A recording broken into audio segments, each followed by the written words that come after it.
Good morning. लक्ष द्या.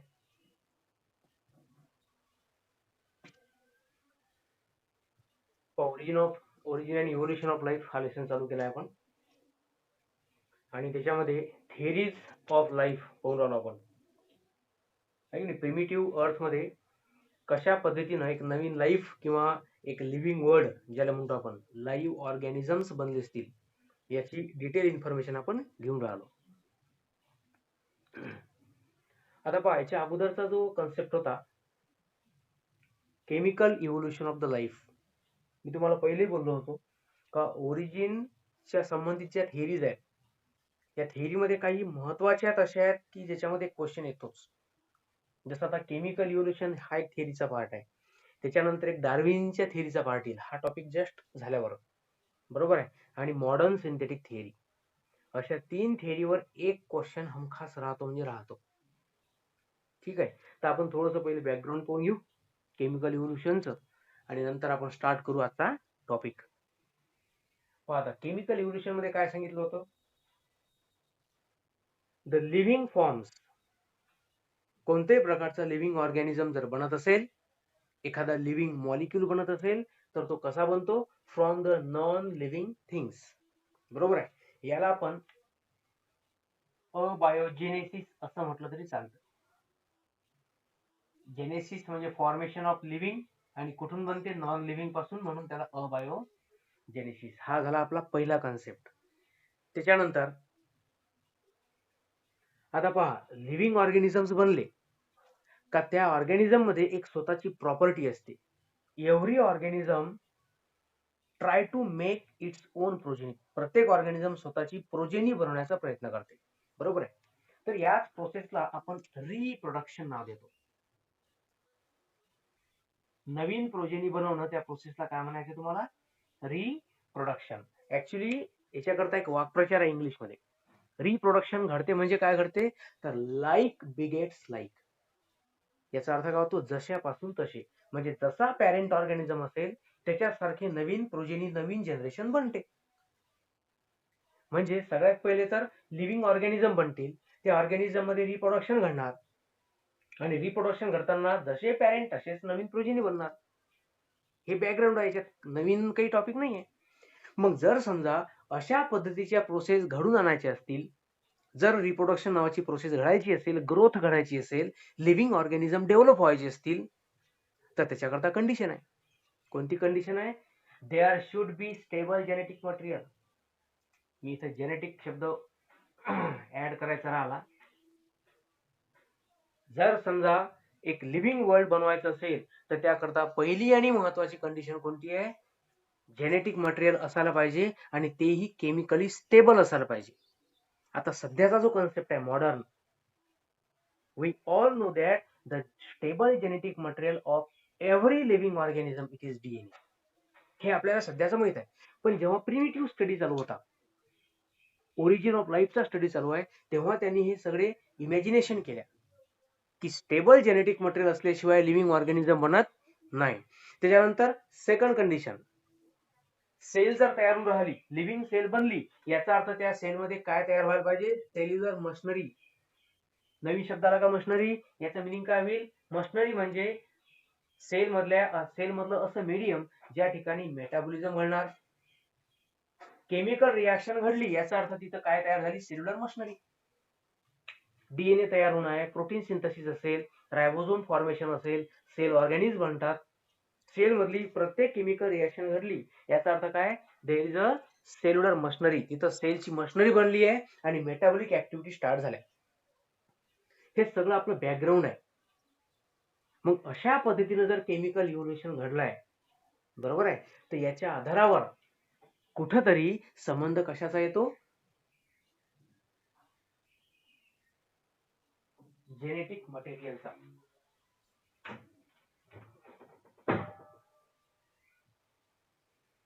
Line गेल्यामुळे थोडस तुम्हाला फेंट दिसेल, पण इलाज नाही. पण दिसते क्लिअर, थोडंफार दिसून राहिलं. हा, ठीक आहे ठीक आहे. पहा, जर समजा आपण केमिकल इव्होल्युशनची थिअरी पाहून राहिलो तर एक मुद्दा क्लिअर होते की लिव्हिंग सेल मध्ये जेनेटिक मटेरियल नावाची गोष्ट असायला पाहिजे, मग ती डीएनए असो की आरएनए. चला, जय गजानन, लाईन येऊन गेली. हे झालं आपलं पूर्ण बॅकग्राऊंड. आता आपण आजचा टॉपिक स्टार्ट करू.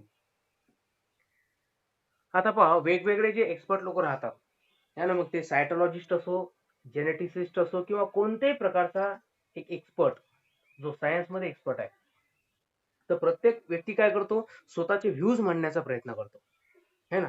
सम people says that DNA is the genetic material and some person says that RNA is the genetic material. तर इथं जो टॉपिक तुम्हाला दिलाय, एक स्पेशल टॉपिक दिला. मला ऍक्च्युली डार्विनची थिअरी स्टार्ट करायची होती, पण ते स्टार्ट करायच्या अगोदर केमिकल इव्होल्युशन परफेक्ट समजलं पाहिजे, म्हणून आरएनए वर्ल्ड हायपोथेसिस. जसं आपण वोबल हायपोथेसिस पाळवतो ना, तर हायपोथेसिस म्हणजे काय, एक सिद्धांत, एक त्यांनी विचार केलाय, त्या व्यक्तीनं हायपोथेटिकल इमॅजिन केलं की अशा टाईपचे टॉपिक, अशा टाईपचे एखादी प्रोसेस सेलमध्ये घडू शकते. जेव्हा प्रिमिटिव्ह लाईफ बनली, सुरुवातीची लाईफ जेव्हा बनली सेल, तेव्हा सगळ्यात महत्वाचा मॉलिक्यूल कोणता होता, आरएनए. आपल्याला माहित आहे सध्या जो इम्पॉर्टंट मॉलिक्यूल असेल, स्टेबल मॉलिक्यूल असेल, आपण तो कोणता कन्सिडर करतो, डीएनए. पण हा मॉडर्न स्टडी झाला. जो टॉपिक रिलेटेड आहे तो आहे प्रिमिटिव्ह स्टडी आहे. ओरिजिन जेव्हा घडलं तेव्हा मोस्ट इम्पॉर्टंट मॉलिक्यूल ज्याला कन्सिडर केलं, that was RNA, not DNA. तुम्हाला याचा एव्हिडन्स देतो मी. जेव्हा आपण केमिकल इव्होल्युशनचे टॉपिक पाहिले पहा, तर त्याच्यामध्ये formation of simple organic molecule, नंतर कॉम्प्लेक्स ऑर्गॅनिक मॉलिक्यूल असं पाहिलं होतं. त्याच्यानंतर फॉर्मेशन ऑफ न्यूक्लिक ऍसिड असा एक टॉपिक होता, आणि त्याच्यामध्ये आरएनए तयार झाला होता. म्हणजे डीएनए प्रोटीनच्या पेक्षाही महत्वाचा, हे जे पूर्ण मॉलिक्यूल बनून राहिले, त्या मॉलिक्यूल मध्ये म्हणजे इव्होल्युशनच्या प्रोसेसमध्ये डीएनए पेक्षा अगोदर कोणता मॉलिक्यूल बनला होता, आरएनए. आणि हेच एक एव्हिडन्स आहे जे इंडिकेट करते की important molecule in the origin of life it was only and only RNA. तर हा जो टॉपिक आहे, आरएनए वर्ल्ड हायपोथेसिस, या हायपोथेसिसचं म्हणणं हेच आहे की लिव्हिंग ऑर्गॅनिझम मध्ये सिग्निफिकंट मॉलिक्यूल कोणता असेल तर इट इज आरएनए. ओके, हा आपला टॉपिक आहे. It was explain by Sidney Altman and Thomas Cech in 1980. आता या दोघांचं म्हणणं काय, त्यांनी एक दोन स्टेटमेंट मांडले बा related to the RNA. First was RNA act as the biocatalyst. बायोकॅटॅलिस्टचा टर्म तुमच्याकरता नवीन नाही आहे. तुम्हाला माहित आहे, जेव्हा एखाद्या सेलमध्ये ऍक्टिव्हिटी करत असेल, when ever there is a chemical reaction, त्या रिॲक्शनला स्पीडअप करण्याचं काम कोणता तरी कॅटॅलिस्ट करत असतो. आणि जनरली हे कॅटॅलिस्ट कोणते असतात, एन्झाईम्स. कोणते असतात, एन्झाईम. आता इथे यांनी काय म्हटलंय की आरएनए मॉलिक्यूल जो आहे, itself act as the biocatalyst. आणि याचं एक्झाम्पल त्यांनी देऊन टाकलाय इन द रायबोझाईम. म्हणजे तुम्हाला जर पेपरमध्ये विचारलं की RNA act as the enzyme in the form of what, कशाच्या स्वरूपात तो काम करतो, तर ribozyme should be the answer. बरोबर आहे. आणि तसंही तुमच्या माहिती करता तुम्हाला रायबोझोमची स्ट्रक्चर माहित असेल, है ना. पॅरेडे नावाचा सायंटिस्ट होता, रायबोझोम त्यांनी एक्सप्लेन केलं होतं. तर याला आपण काय कन्सिडर करतो, ribosomes are protein factories of the cell. मग आता एक पर्टिक्युलर रायबोझोम कसा बनेल, it is made up of RNA आणि प्रोटीन. एक तर त्याच्यामध्ये आरएनए कंपोनंट असेल आणि दुसरा कंपोनंट प्रोटीन, मग आरएनए तर आहेच, बरोबर आहे. म्हणून त्यांनी डायरेक्टली म्हटलंय की आरएनए हा एक कॅटॅलिस्टचं काम करू शकतो, रिॲक्शनला स्पीडअप करू शकतो. सेकंड, अर्ली लाईफ, जे की लाईफ बनली, एखादी मायक्रो ऑर्गॅनिझमची सेल बनली असेल, व्हायरसच बनला असेल, बॅक्टेरिया बनला असेल, मग जी पहिली सुरुवातीची लाईफ बनली ती कशाच्या आधारावर होती, it was based upon the RNA. बस हेच त्याची हायपोथेसिस आहे की आरएनए पासूनच पूर्ण वर्ल्ड बनलाय. Living organisms were made from the RNA. हे कोणाचं मत आहे, सिडनी अल्टमन अँड केच. हे वर्ल्ड वाईड ऍक्सेप्टेड थोडीच आहे, सगळ्यांना मान्य थोडीच असेल. एक जण म्हणतो आरएनए सिग्निफिकंट आहे, दुसरा व्यक्ती म्हणतो की डीएनए सिग्निफिकंट आहे. आणि आपल्याला सध्या माहित आहे की पूर्ण सेलच सिग्निफिकंट असते. हे अशा टाईपचे ओरिजिनल, जेव्हा ओरिजिन ऑफ लाईफ आपण स्टडी करतो तेव्हा त्याच्यामध्ये वेगवेगळे टॉपिक असतात. ठीक आहे. आता पहा, अकॉर्डिंग टू टेक्स्ट बुक पुस्तकामध्ये एक अशी डायग्राम ड्रॉ केली आहे त्यांनी आणि त्याच्यावरून एक्सप्लेन करण्याचा प्रयत्न केला की आरएनए हा महत्वाचा मॉलिक्यूल का असेल तर या डायग्राम वरून तुम्हाला समजून घेण्याचा प्रयत्न करायचा आहे. ठीक आहे, आता आपण स्टार्ट करू, प्रयत्न करू. डायग्राम मध्ये पहा, डायग्रामची सुरुवात कुठून कराल, समजून कशी घ्याल. तर पुस्तकामध्ये डायरेक्टली हे अशा टाइपचे पार्ट ड्रॉ केले आहेत. आपण काय करू, त्याला समजून घेण्याकरता थोडीशी आयडिया डेव्हलप करू. आणि ती आयडिया अशी आहे, समजा तुम्ही ए डायग्राम ऑब्झर्व करून राहिले, कारण इथं एरो फार महत्वाचे आहेत. पहिला टॉपिक पाहू आपण हा. आता इथं काय मांडलेलं आहे त्यांनी, हे काहीतरी डॉटेड स्ट्रक्चर ड्रॉ केलं आहे, बरोबर आहे. आणि इथं कर मॉलिक्यूल ड्रॉ केला आणि इथं मांडलाय RNA formed from inorganic sources. तुम्हाला याचं बॅकग्राऊंड काय माहित पाहिजे, याच्या अगोदरची थेअरी केमिकल इव्होल्युशन, आणि त्याच्या डायरेक्ट पॉइंट मांडलाय आपण. पहा, तुम्हाला समजून सांगतो काय. जर आपण असा टॉपिक पाहिला होता, फॉर्मेशन ऑफ न्यूक्लिक ऍसिड, आणि त्याच्यामध्ये आपण मॉलिक्यूल कोणता मांडला होता, आरएनए. कसा बनतो हो आरएनए मॉलिक्यूल,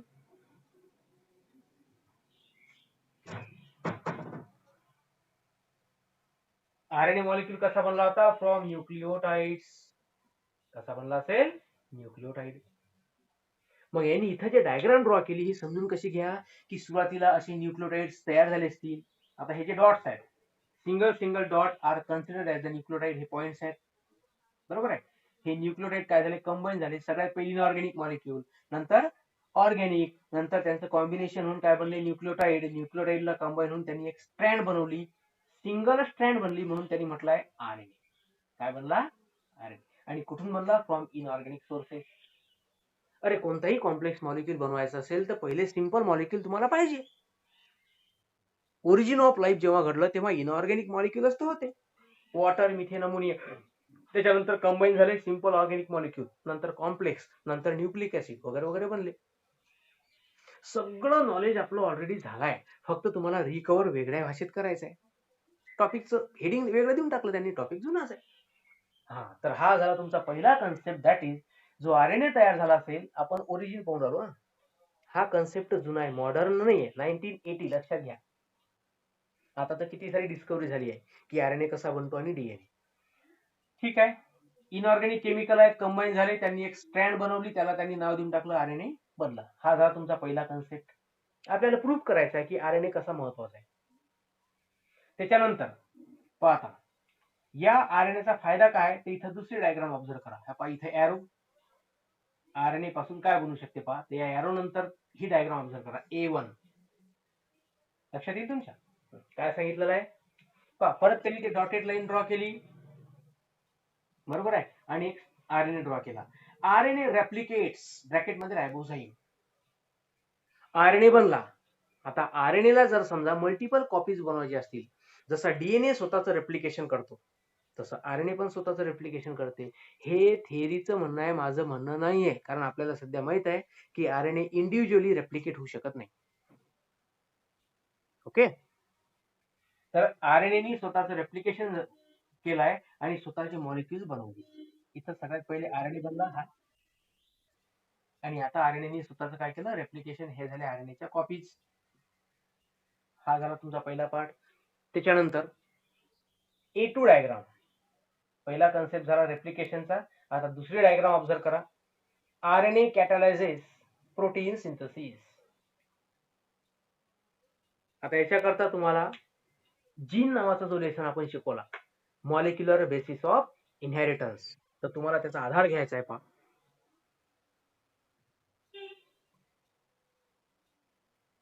मुलं लेट ऍड होऊन आले, मी तुम्हाला सांगितलं होतं ना 9 वाजेपर्यंत येऊन जात जाणार. हा पहा, आता आरएनए कॅटालायझेस प्रोटीन सिंथेसिस. काय कठीण आहे हो. हा, डायग्रामवर जाऊ नका, डायग्राम एक हायपोथेटिकल डायग्राम आहे.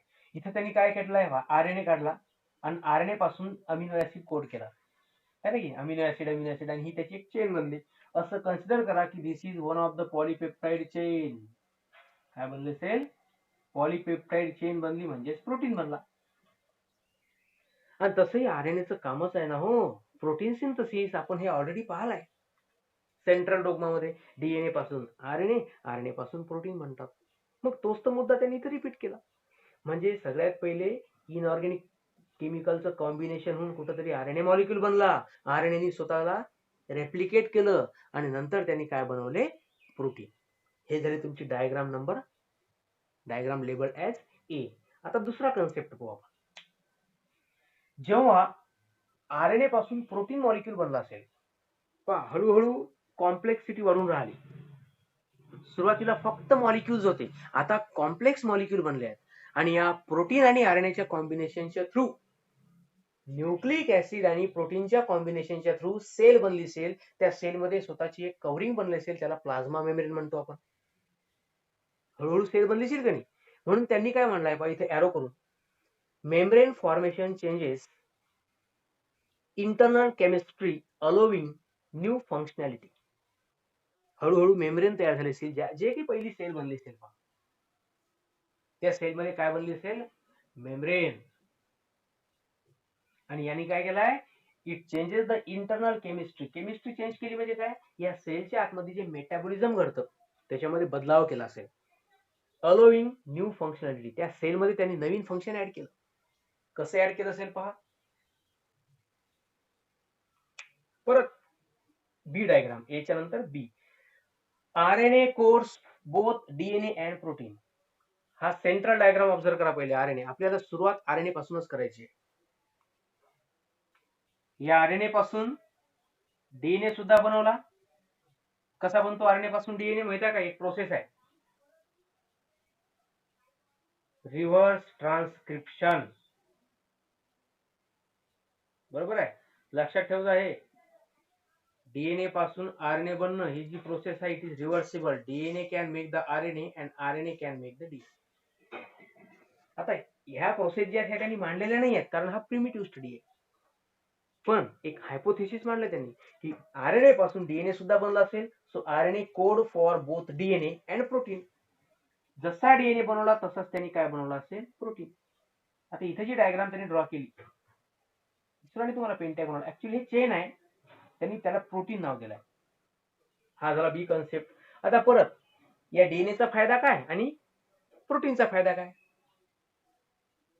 डीएनए, हे बघा इथे यारो लक्षात ठेवा. डीएनएचं काय काम आहे? DNA becomes master template. किती मस्त कन्सेप्ट मांडलाय. टेम्पलेटचा अर्थ काय घेतो आपण बायोलॉजिकल लँग्वेज मध्ये? टेम्पलेट म्हणजे असा एखादा मॉलिक्यूल ज्याच्या साह्यानं नवीन नवीन मॉलिक्युल्स तयार होतात. जर डीएनए बनवायचा असेल तर तो डीएनए पासूनच तयार होतो. डीएनए ला टेम्पलेट म्हणतो आपण, साचा, ज्याच्या आधारावर नवीन नवीन मॉलिक्यूल बनतात, त्याला टेम्पलेट असं म्हणतात.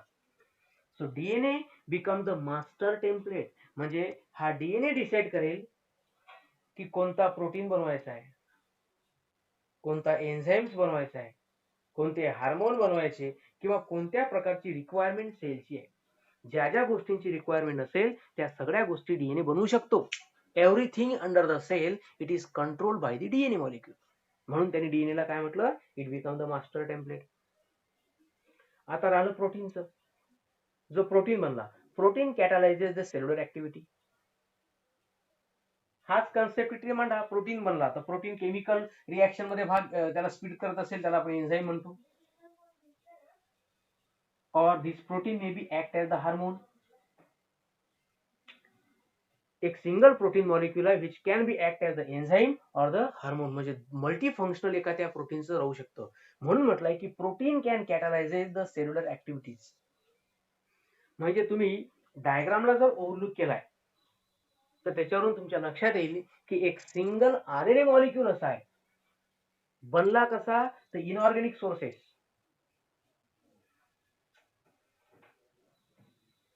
आज लाईनचा थोडासा त्रास होऊन राहिला, इलाज नाही. भारत सरकार जिंदाबाद. तर ठीक आहे, आरएनए मॉलिक्यूल आहे, त्या आरएनए स्वतःपासून डीएनए मॉलिक्यूल बनवला, प्रोटीन मॉलिक्यूल बनवला, आणि म्हणून म्हटलंय की RNA it is the significant molecule in the origin of life. मुद्दा समजून घ्या, ओरिजिन ऑफ लाईफ मध्ये आरएनएचं महत्व आहे. पण जर आपण मॉडर्न कन्सेप्ट पाहिला तर याहीपेक्षा समोरचा स्टडी झालाय पहा. जेव्हा आपण समोर आणखी काही लेसन स्टडी करू तेव्हा तुमच्या लक्षात येईल की एक टॉपिक शिकवला जाईल तुम्हाला, that is RNA interference. RNA interference हा एक फार मजेदार टॉपिक आहे पहा. आणि या टॉपिकचं महत्व काय का जर समजा एखाद्या सेलमध्ये जेव्हा जीन कोड करतात, जेव्हा प्रोटीन्स बनतात, तर त्या ठिकाणी आपण जे फॉल्टी जीन्स राहतात त्याला सायलेन्स करू शकतो. हा एक मॉडर्न स्टडी केलाय एक्सपर्ट लोकांनी. आणि त्याचा हा जो टॉपिक आहे तो तुम्हाला जेनेटिकल स्टडीमध्ये मी देऊन देईल. तर सध्या तुम्ही एवढं लक्षात ठेवा की RNA is the significant molecule. हा झाला आपला पूर्ण हायपोथेसिसचा पार्ट.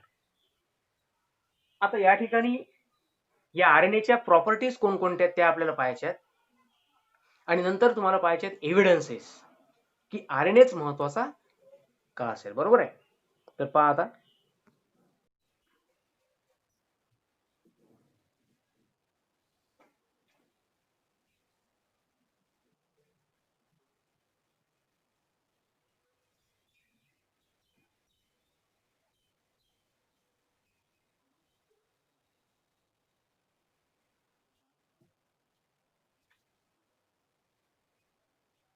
सगळ्यात पहिले आपण properties of RNA. Number 1, RNA it is abundant in a cell. Then second one, it is structurally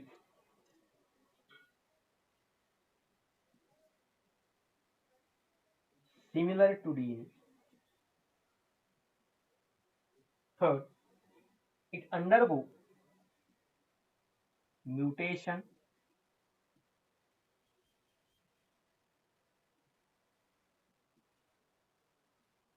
replication and catalysis.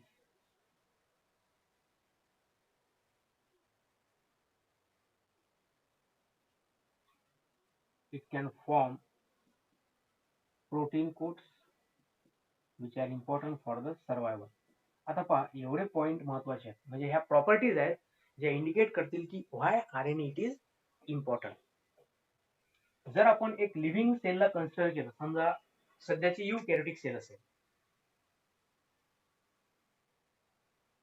We almost know that eukaryotic cell is made up of nucleus and remaining matrix it is called as cytoplasm. तर हा जो न्यूक्लियसचा part आहे याच्यामध्ये DNA component राहील शक्यतोवर. आणि protein सिंथेसिसच्या वेळेस काय बनतात RNA. डीएनएचं लोकेशन काय सांगितलं मी तुम्हाला, न्यूक्लियस मध्ये. पण जेव्हा प्रोटीन्स बनतात तेव्हा जास्तीत जास्त क्वांटिटीमध्ये काय तयार होतील RNA. आणि नंतर मग या RNA चे आपण टाइप्स पण पाहतो है ना. Genetic RNA, non genetic RNA, it may be mRNA, rRNA, tRNA. मग जर समजा आपण कंपॅरेटिव्ह स्टडी केला, quantity of the nucleic acid within the cell whether DNA और RNA, तर तुमच्या लक्षात येईल की RNA जो राहतो it is present abundantly within the cell. खूप जास्त क्वांटिटीमध्ये RNA प्रेझेंट राहतो.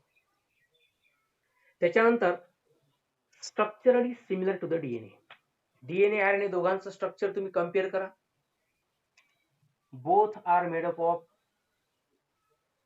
सगळ्यात पहिले both are the type of nucleic acid. कशापासून तयार होतात, फ्रॉम न्यूक्लिओटाइड. आणि न्यूक्लिओटाइडचं स्ट्रक्चर दोनही न्यूक्लिक ऍसिड मध्ये सारखंच आहे. कसं सारखं आहे, every nucleotide is made up of 3 component. This is sugar, N base, आणि इकडे काय असेल फॉस्फेट. इथं दुसरा मॉलिक्युल अटॅच झाला असेल त्याला परत एन बेस आणि इकडे फॉस्फेट. बरोबर आहे. हा फॉस्फेट ग्रुप असा जॉईन असेल. समजा मला नायट्रोजन बेस ड्रॉ करायचा आहे. सपोज इथं ऍडिनाइन आहे, इथं युरासिल असेल. डीएनए मध्ये सुद्धा स्ट्रक्चर हेच राहील, फक्त फरक काय राहतो, डीएनए हा डबल स्टँडर्ड आहे, RNA हा सिंगल असेल. डीएनए मध्ये थायमिन बेस असतो which is replaced by uracil in the RNA. पण स्ट्रक्चरली दोघांमध्ये सिमिलॅरिटीज आहे ना. जर मला डीएनए मॉलिक्यूल ड्रॉ करायचं असेल I will draw like this.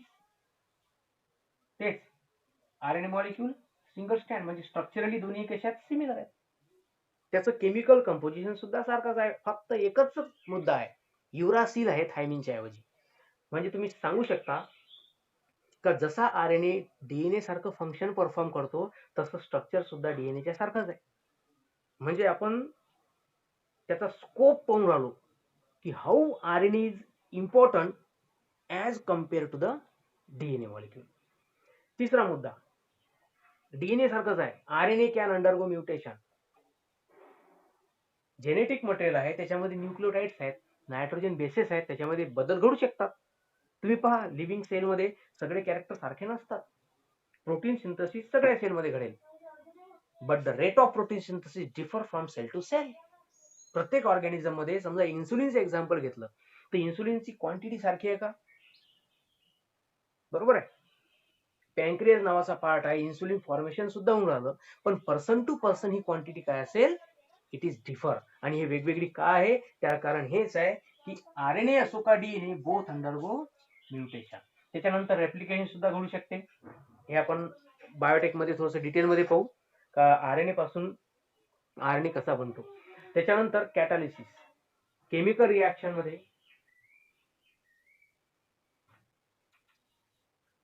RNA हा त्या रिॲक्शनचा स्पीड वाढू शकते, म्हणून त्याला आपण कॅटालिसिस म्हणतो. त्यानंतर RNA can make the protein quotes. जर समजा एखादी लिव्हिंग सेल बनवायची असेल, आपण एक्झाम्पल घेऊ व्हायरसेसचं. आता पहा, व्हायरसेसचं कंपोजिशन काय. समजा मला एक व्हायरस ड्रॉ करायचा असेल, हे एक एक्झाम्पल आहे पहा व्हायरसेसचं. It is the example of bacteriophage. Virus which infect bacteria. मग याच्यामध्ये कंपोजिशन काय आहे, तर एक तर याचं जेनेटिक मटेरियल असेल DNA. आपल्याला इथं पॉइंट कोणता पाहायचा आहे की RNA प्रोटीन कोड्स बनवतात. मग या व्हायरसमध्ये ही जी स्वतःची त्याला कोटिंग दिसून आली, हेक्झॅगोनल कोटिंग, ही कोटिंग कशापासून बनलेली आहे, it is made up of protein, ज्याला आपण म्हणत असतो कॅप्सिड. काय म्हणतो आपण, कॅप्सिड. मग प्रोटीन कोड कोण बनवली, RNA. तुम्ही सांगा आतमध्ये DNA, जेनेटिक मटेरियल इथं DNA म्हणून DNA पासून RNA बनलं, प्रोटीन कोड बनली. बरोबर आहे. मग समजा मी एक्झाम्पल इथं बदललं, समजा मी एक्झाम्पल घेतलं इथं plant virus, for example TMV, tobacco mosaic virus. Very well, म्हणजे फेमस एक्झाम्पल आहे. याच्यामध्ये सुद्धा हीच कंडिशन आहे.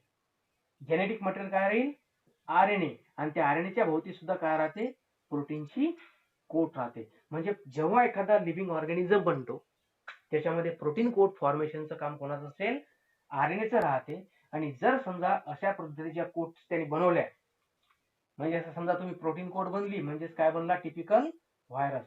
तो व्हायरस काय होईल, इट बिकम सर्वाईव्ह. तो टिकू शकतो, तो स्वतःच्या कॉपीज बनवू शकते. म्हणजे लक्षात घ्यायचं आहे, ऍक्च्युली व्हायरसचं जर आपण प्रॉपर्टी पाहिली तर व्हायरस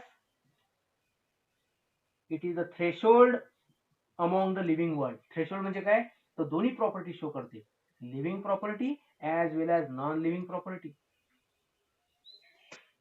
सराउंडिंग मध्ये असेल तर नॉन लिव्हिंग पार्टिकल सारखा असतो, बॉडीमध्ये एंटर झाला का it become live.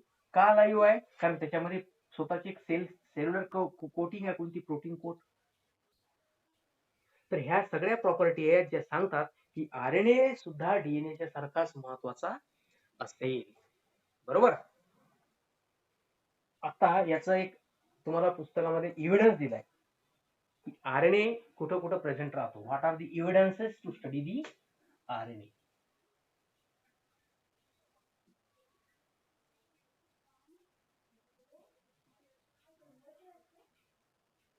Evidences in support of RNA hypothesis. पहिला एव्हिडन्स आहे याच्यामधला, दॅट इज ऍसिटिल CoA. आणि दुसरा एव्हिडन्स आहे याच्यामधला रायबोझोम्स. एव्हिडन्सचं मिनिंग काय होऊन राहिलं, आपल्याला प्रूफ करायचं आहे की RNA it is the significant molecule झालं. आणि दुसरं, या RNA जो आहे हा सेलच्या वेगवेगळ्या कंपोनंट मध्ये प्रेझेंट राहतो. It is one of the part of cell component.